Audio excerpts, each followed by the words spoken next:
Thank you for joining us on News at 7 on NTA International. I'm Lami Ali. And Courage Ogeria, he is the sign language interpreter. These are the leading stories. Supreme Court dismisses PDP suit on Vice President-elect on alleged double nomination. Much talked about national carrier, Nigeria Air becomes reality as first aircraft arrives in Abuja. Plus, second International Annual Forum on Development of Lake Chad region ends with declaration to strengthen regional collaboration on security and economy.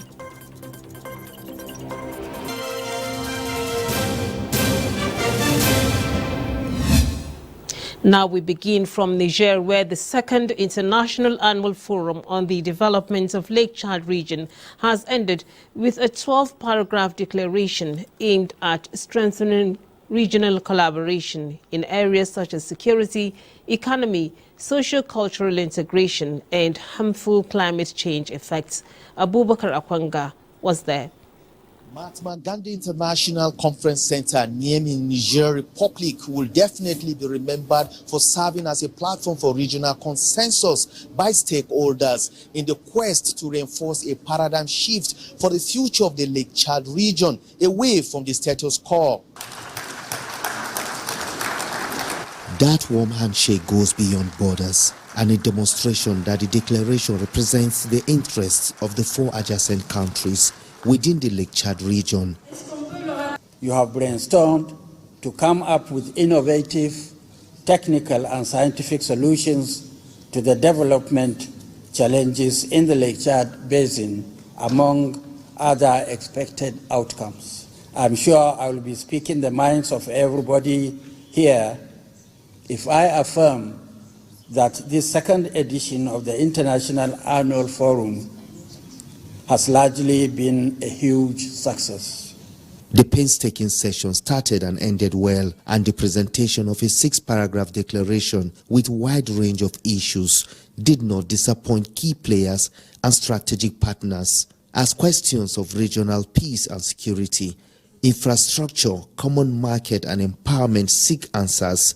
Stakeholders say with the adoption of the new document, solutions are in the offing. Whatever effort we put in place in Nigeria, if we do not have that regional integration and collaboration with our neighbors, you will agree with me that it will be a wasted effort. The devastation of Boko Haram had caused a lot. It has been one of the most enormous in terms of loss of life and livelihoods. You have seen leaders, everybody has come together to say, okay, how do we work together as a team across language barriers, across cultural barriers, to ensure that the Lake Chad region succeeds? The emphasis on the encouragement and support to the security. So they continue the good job. It's very excellent. At this point, if Lake Chad were to be human with expectations, then we would say it is at the right track towards reaching its promised land, as a journey of 1,000 miles begin with a bold step. From the Mahatma Gandhi International Conference Center, Niamey, Niger Republic, Abubakar Akwanga, NTA News. As the world celebrates the United Nations peacekeeping, Nigeria has so far contributed to 41 of such operations globally. The mission to Liberia alone cost Nigeria about $8 billion to restore peace during the country's civil war. Chief of Defense Staff General Lucky Rabo stated this during the 75th year celebration of the United Nations peacekeeping operations here in Abuja. Adepola Brookslyn Sunday reports. These are some Nigerian members of the United Nations peacekeepers whose contributions are being celebrated for the maintenance of peace across the world. United Nations resident coordinator in Nigeria, Matthias Shamali, says the global body recognizes the invaluable contributions of Nigerian army, the police and civilians, past and present, in the service of peace. You have been standing tall in the face of danger for more than 60 years around the world. On this continent, in Africa, Nigeria has taken on a leadership role through peacekeeping. Nigeria's Chief of Defense Staff, General Lucky Rabo, says Nigeria's active participation in peacekeeping mission over the decades had helped save countless lives, restored peace and stability to many countries. I assure you that the federal government of Nigeria will continue to provide the necessary support required to discharge our statutory roles professionally. In addition, the armed forces of Nigeria will never forget the foreign heroes who paid the supreme price while fighting for peace across the world. For Nigeria's former Chief of Army Staff, General Martin Luther Agwai, the UN peacekeeping is a unique and dynamic instrument helping countries transit from conflicts to lasting peace. Since May 1948, more than 2 million uniformed and civilian personnel have contributed in this global effort to secure peace and progress across the world. Nigeria has contributed immensely in terms of finance, logistics, troops, and civilian experts, making her one of the most significant African troops and civilian police contributors to UN missions. Adebola Brooksland Sunday, NTA News. Now, still on the peacekeeping operations, we earlier spoke with a former Chief of Army Staff who also served as commander of the combined United Nations African Union Peacekeeping Force in Darfur, Sudan. General Martin Luther Agwai spoke to us via Zoom. Here is an excerpt from the interview.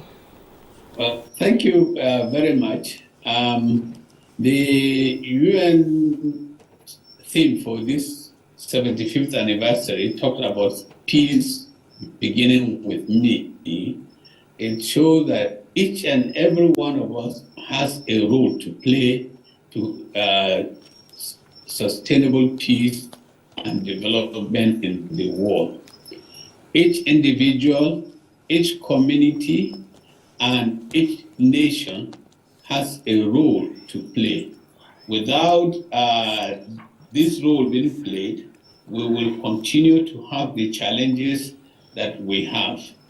We have to develop integration within ourselves, within our community, and within our nations. And we have to strive to build a world that is safer and fairer for everybody.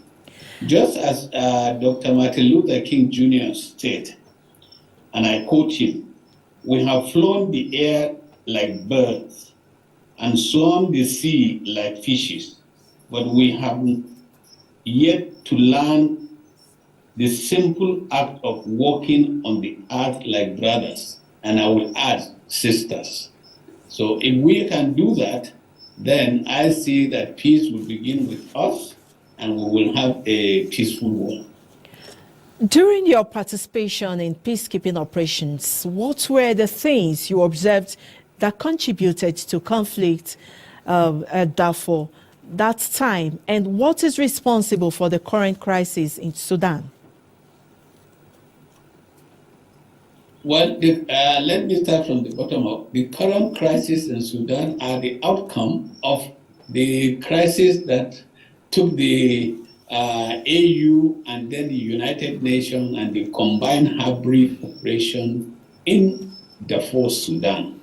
And it is what I think have metamorphosed into the current crisis that we are seeing.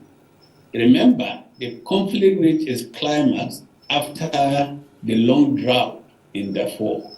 And the drought now caused the farmers and the herders looking for the same source of water for their animals and for their farming.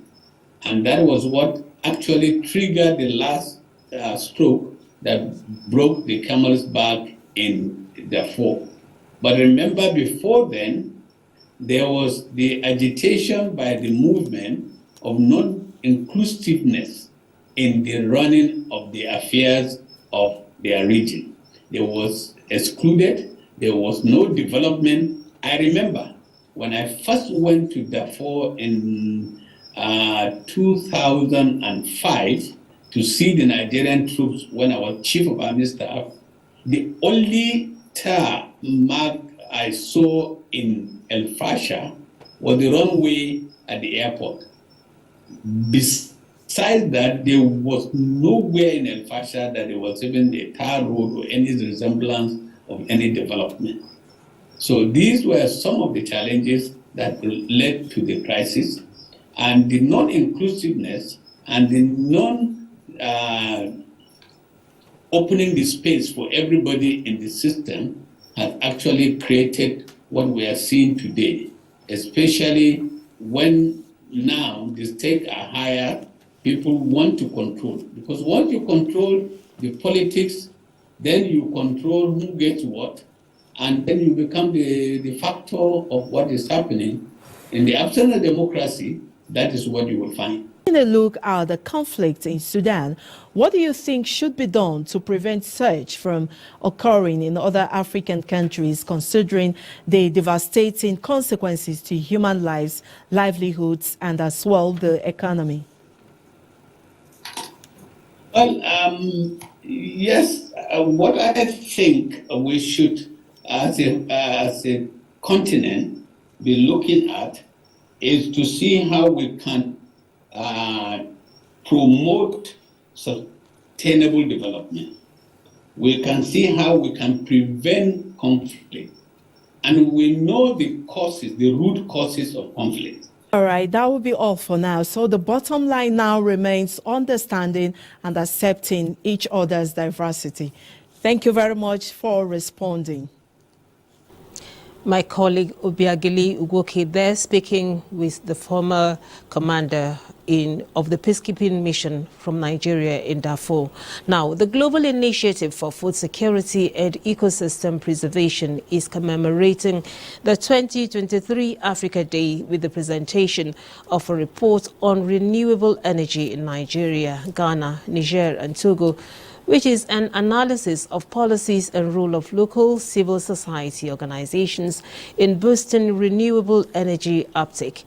The report recognizes climate change and energy access as major challenges for Nigeria and other African countries, requiring collaborative efforts to tackle.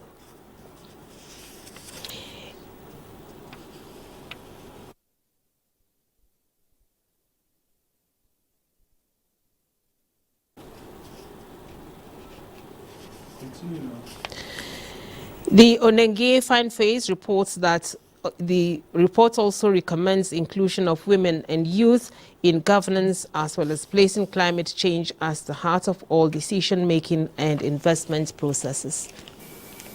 If you are talking of climate adaptation in our country, we must end deforestation. We must protect and conserve biodiversity. And then desertification has taken some parts. Erosion has also taken some part as well. So our food systems have to change. Sustainable agriculture, climate smart agriculture. So we talk about the solar farms, we talk about wind energy. The part of the core north which has been largely eroded by the environmental degradation, we see that there is still huge amount of wind energy that can be harnessed. All are opportunities that we can put our feet down and say, yes, if we tap into these activities and these actions. The clarion call. The African Development Bank calls for more investments in the production and usage of electric cars on the African continent. Additional speaking at the bank's 2023 annual meeting in Sharm el-Sheikh, Egypt, says Africa must set up itself to manufacture lithium-ion batteries to tap into the future market of electric vehicles, that some projects are estimated to run into several trillions of dollars in the future. He says Africa has 80% of the global deposits for platinum, 50% of cobalt, 40% of nickel, and substantial deposits of lithium. The AFDB president says the cost of establishing a lithium-ion precursor factory in Africa is 3 times less expensive than in the US or China. This year's annual meeting, under the theme mobilizing private sector financing for climate and green growth in Africa, included AFDB's Board of Governors representing its 81 shareholder countries, development partners, as well as representatives from the private sector and civil society organizations. Actions estimate will run into several trillions of dollars in future. I must say here that the cost of establishing a lithium-ion precursor factory in Africa is 3 times less expensive than in China and 3 times less expensive than in the United States. Now, joining us from Cairo is a special advisor to the AFDB President on Industrialization, Professor Oyelaran Oyebanji. Professor Oyebanji, thank you for joining us on the news on NTA International. Thank you very much for inviting me. All right. Now, we want you to put some perspective into the AFDB 2023 annual meeting. So it's been a very wonderful meeting. The whole week devoted to so many activities on, knowledge events, meetings with the governors of the bank, and all kinds of very highly stimulating intellectual activities here. It has ended today with a closing ceremony, and we are very happy that everything went well. But I believe that one of the things that came out of this meeting is that Africa needs to double its efforts to industrialize. And as you read in your statement, one of the areas that we report, we launched the Africa Economic Outlook, and it highlighted the need for Africa to really take hold of its own natural resources. The issue you enumerated right now, for example, having all these minerals in Africa. In fact, half of the countries in Africa have at least one of those minerals: graphite, lithium, bauxite, vanadium, and so forth, are all available in the continent. And a country like Nigeria, for example, now there are activities going on to mine lithium. Zimbabwe is one of the top 10 countries exporting lithium. And of course, you know about DRC.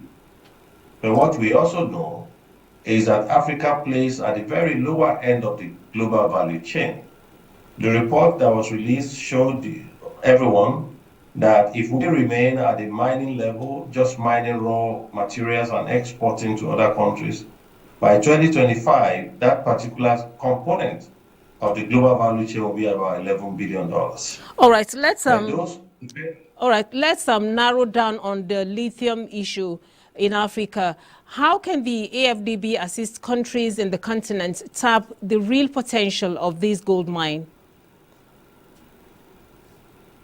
This is part of the help that the bank is giving in terms of knowledge, in terms of advocacy, in terms of helping countries to prepare bankable projects, to develop plans, to do, to get into this value chain. What we could do, what we should do, is to help countries get into the value. It is an extremely technologically intensive area. As I was saying, if we remain at the mining level, where African countries have always remained, we always mine and export to other countries. That particular component is what we have the market value of $11 billion. By the time you get to electric vehicle sales, it's about $7 trillion. So you can do the maths. So Africa should not sit and watch.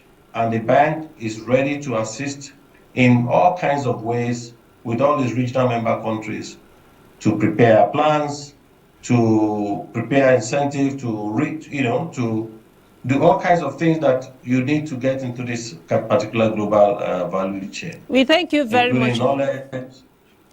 Yes, please go ahead. No, go ahead. Conclude. We have very little time.